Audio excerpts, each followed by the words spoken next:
Good morning प्यारे बच्चों। क्या हाल चाल। आशा करता हूँ आप लोग बहुत अच्छे होंगे। तो मेरे बच्चों, इस वीडियो में हम पढ़ने वाले हैं ज्यामितीय समाव्यवस्था को उदाहरण सहित समझाइए। और इसी के बीच में हमारा एक और क्वेश्चन रहेगा, प्रकाशीय समाव्यवस्था। क्या? प्रकाशीय समाव्यवस्था। प्रकाशीय समाव्यवस्था किसे कहते हैं? किसे कहते हैं? उदाहरण सहित समझाइए। उदाहरण सहित समझाइए। मेरे बच्चों, इस वीडियो में हम दो क्वेश्चनों को सॉल्व करने वाले हैं। ज्यामितीय समाव्यवस्था को उदाहरण सहित समझाइए और प्रकाशीय समाव्यवस्था किसे कहते हैं, इनको उदाहरण सहित समझाइए। मेरे बच्चों, ज्यामितीय समाव्यवस्था और प्रकाशीय समाव्यवस्था ये होते हैं त्रिविम समाव्यवस्था के प्रकार होते हैं। क्या होते हैं? ये दोनों, ज्यामितीय समाव्यवस्था और प्रकाशीय समाव्यवस्था, ये दोनों त्रिविम त्रिविम समाव्यवस्था, ये दोनों त्रिविम समाव्यवस्था के प्रकार होते हैं। क्या होते हैं? त्रिविम समाव्यवस्था के प्रकार होते हैं। अगर आप लोगों ने त्रिविम समाव्यवस्था को नहीं पढ़ा है, अगर आप लोगों ने त्रिविम समाव्यवस्था को नहीं पढ़ा है तो फटाफट वीडियो के डिस्क्रिप्शन बॉक्स में जाइएगा, वहां पर आप लोग को मिल जाएगा त्रिविम समाव्यवस्था किसे कहते हैं और इसके प्रकार, है ना। तो उसमें सिर्फ हमने दो प्रकार को ही बताया है कि ज्यामितीय समाव्यवस्था और प्रकाशीय समाव्यवस्था, इसके दो प्रकार होते हैं, लेकिन उसमें हमने डिफाइन नहीं किया है। इस वीडियो में हम डिफाइन करेंगे कि ज्यामितीय समाव्यवस्था क्या होता है, प्रकाशीय समाव्यवस्था क्या होता है। चलिए हम देखते हैं ज्यामितीय समाव्यवस्था।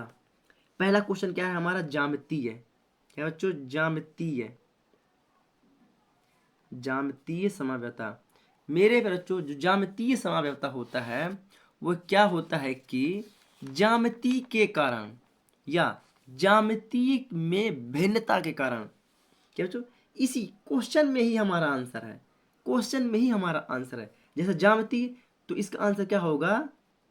ज्यामितीय ज्यामितीय में ज्यामितीय में भिन्नता के कारण, ज्यामितीय में भिन्नता के कारण जो समाव्यवस्था उत्पन्न होता है, जो समाव्यवस्था उत्पन्न होता है उसे ज्यामितीय समाव्यवस्था कहते हैं। उसे ज्यामितीय समाव्यवस्था कहते हैं। इसमें क्या आप लोग कोई दिक्कत नहीं? इसमें आप लोग को कोई दिक्कत नहीं होनी चाहिए भाई। ज्यामितीय समाव्यवस्था की बात कर रहे हैं हम। जो पहला क्वेश्चन हमारा क्या है? ज्यामितीय समाव्यवस्था उदाहरण से समझिए। तो ज्यामितीय समाव्यवस्था की बात कर रहे हैं तो क्या है? ज्यामिति में भिन्नता के कारण जो समाव्यवस्था उत्पन्न होता है उसे ज्यामितीय समाव्यवस्था कहते हैं। समझ में आ रहा है ना कोई बात? यह दो प्रकार का होता है। कितने प्रकार का होता है?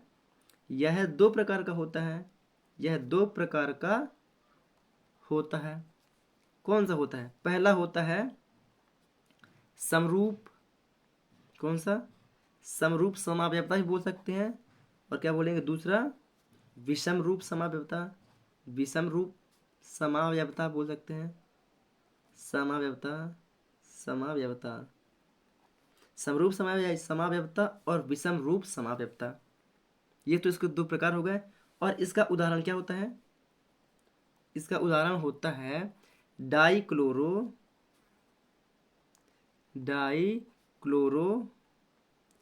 टेट्रा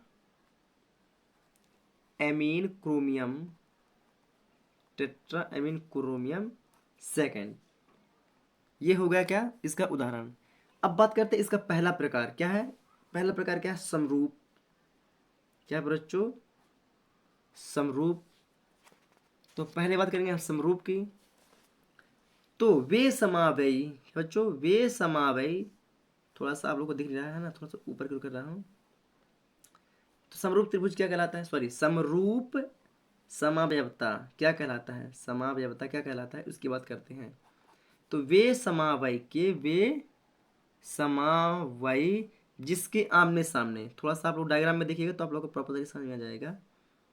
वे समावयी जिसके आमने सामने, इस जैसे समरूप है तो समरूप नहीं होगा, है ना, विषम रूप में होगा, है ना। कैसे? मैं आप लोग को बताने की कोशिश कर रहा हूँ। क्रोमियम, इसके आमने सामने, जैसे ये क्या होगा? H3N और इसके सामने क्या होगा, Cl होगा। समरूप है लेकिन ये विषम रूप प्रदर्शित कर रहा है कि नहीं, रहो कि वे समवायी जिसके आमने सामने के विकर्ण एक ही प्रकार के समूह से नहीं जुड़े होते। वे समवायी जिसके आमने सामने के विकर्ण एक ही प्रकार के समूह से नहीं जुड़े होते। ये क्लोरीन है और ये अमीन है। क्या ये क्लोरीन है, ये अमीन है। तो एक ही विकर्ण के अलग अलग प्रकार से जुड़े होते हैं या अलग समूह से जुड़े होते हैं, वह क्या कहलाते हैं, वह समरूप समावयवता कहलाते हैं। क्या कहलाते हैं, वह समरूप समावयवता कहलाते हैं। थोड़ा सा इसमें लेकिन सेम कर देगा, अमीन कर देंगे NH3 और यहाँ भी रहेगा NH3 है ना, इसमें Cl रहेगा और इसमें Cl रहेगा। लेकिन एक भिन्नता तो उत्पन्न कर रहा है ना, एक ऐसा विकर्ण है जो क्या है कि विभिन्नता उत्पन्न कर दे रहा है ना, विषम रूप उत्पन्न कर दे रहा है सिर्फ एक। बाकी इसके सामने तो अमीन है, क्लोरीन है, लेकिन ये वाले क्लोरीन और ये वाले अमीन क्या अलग अलग विकर्ण से जुड़े हुए हैं या अलग प्रकार के समूह के विकर्ण से जुड़े हुए हैं, है ना, मतलब सेम नहीं है। तो क्या बोलेंगे, समूह से जुड़े नहीं होते हैं, एक ही प्रकार के समूह से जुड़े नहीं होते हैं। जैसे ये अमीन है तो ये वाला भी अमीन होना चाहिए, अगर ये वाला क्लोरीन है तो ये वाला भी क्लोरीन होना चाहिए।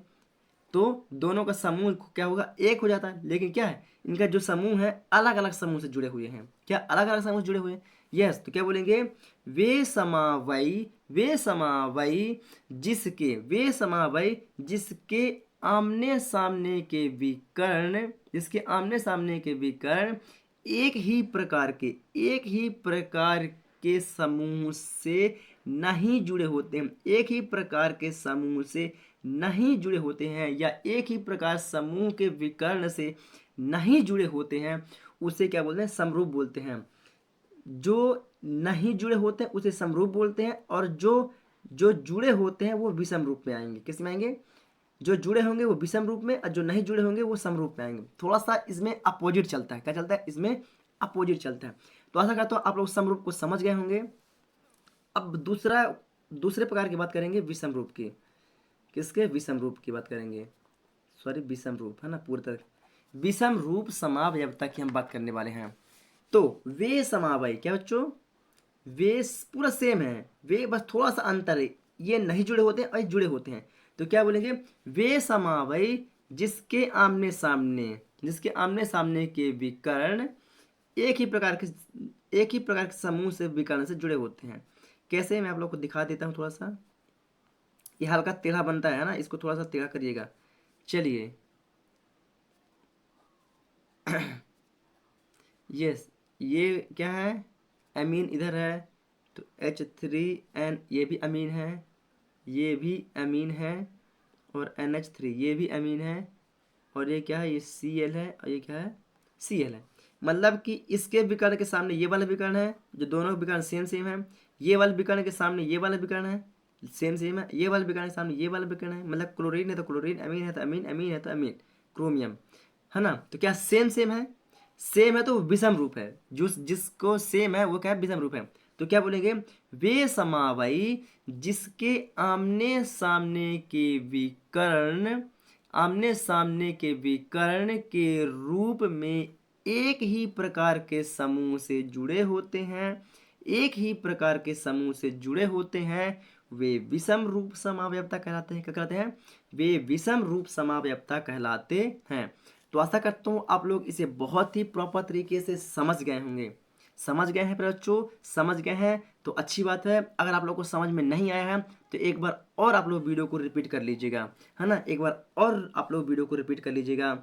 चलिए अब हम बात करते हैं दूसरे क्वेश्चन की। तो हमारा दूसरा क्वेश्चन क्या है बच्चों, दूसरा जो हमारा प्रश्न है क्या है बच्चों, प्रकाशीय समावयवता। क्या बच्चों, प्रकाशीय समावयवता। अब हम बात करते हैं बच्चों किसका, प्रकाशीय समावयवता की। किसकी बच्चों, प्रकाशीय समावयवता की।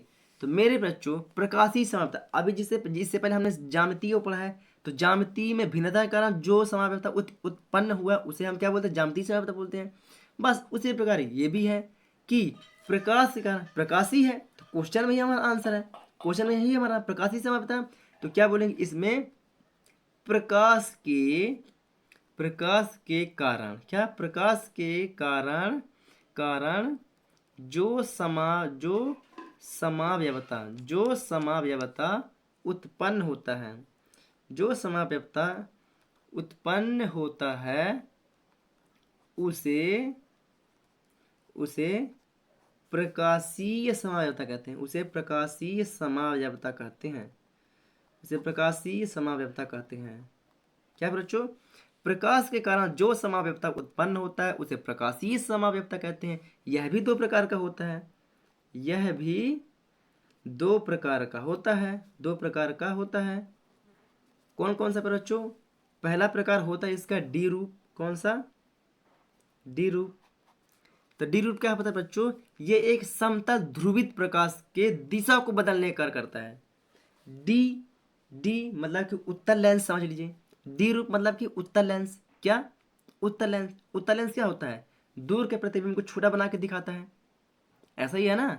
हाँ, तो क्या करता है ये वाला वे समावयी जो डी रूप होता है उसका कुछ डेफिनेशन इस प्रकार है कि वे समावयी जो समतल ध्रुवित प्रकाश को, जो समतल ध्रुवीय प्रकाश को दक्षिणावर्त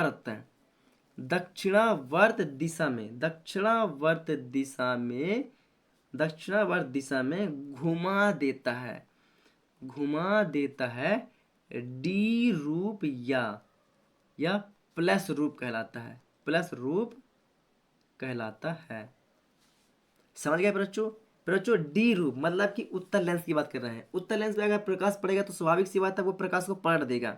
अब प्रकाश को पलट देगा मतलब किस दिशा में, वह है दक्षिणावर्त दिशा में घुमा देता है प्रकाश को। किसमें, प्रकाश को दक्षिणावर्त दिशा में घुमा देता है, उसे क्या बोलते हैं, उसे डी रूप बोलते हैं। वे समावेश जो समतल ध्रुवित प्रकाश को दक्षिणावर्त दिशा में घुमा देता है वह डी रूप कहलाता है, डी रूप समावेश कहलाता है।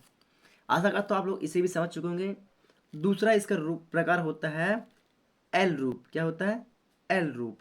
क्या बच्चों, एल रूप। तो एल रूप क्या होता है बच्चों, बस सेम है, ये दक्षिणावर्त दिशा में घुमा देता है और ये वामावर्त दिशा में घुमा देता है। किसमें, वामावर्त दिशा में। तो क्या बोलेंगे, वे समावयी जो समतल ध्रुवित प्रकाश को वामावर्त दिशा में घुमा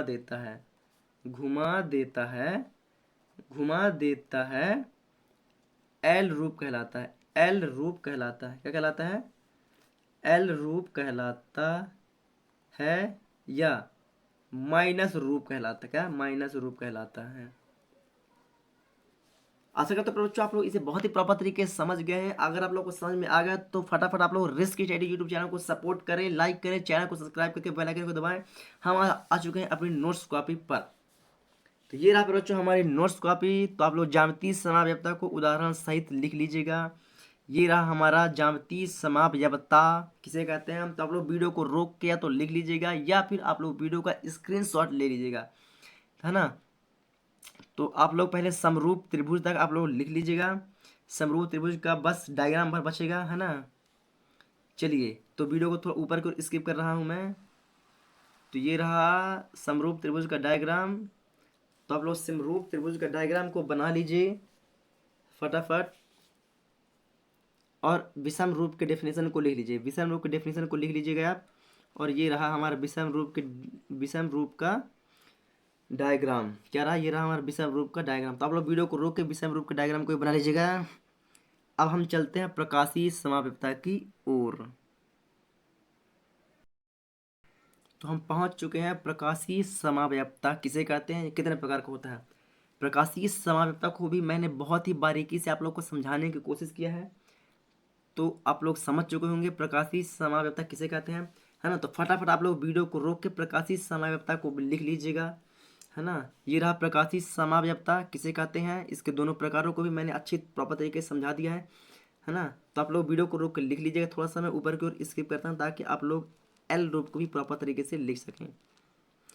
चलिए बच्चों, अगर आप लोग को यह चीज़ समझ में आ गया है तो वीडियो को ज़्यादा से ज़्यादा शेयर करें, चैनल को सब्सक्राइब करें, लाइक करें और वीडियो को शेयर करें। हम मिलेंगे आप लोग को एक न्यू वीडियो के साथ, तब तक के लिए जय हिंद।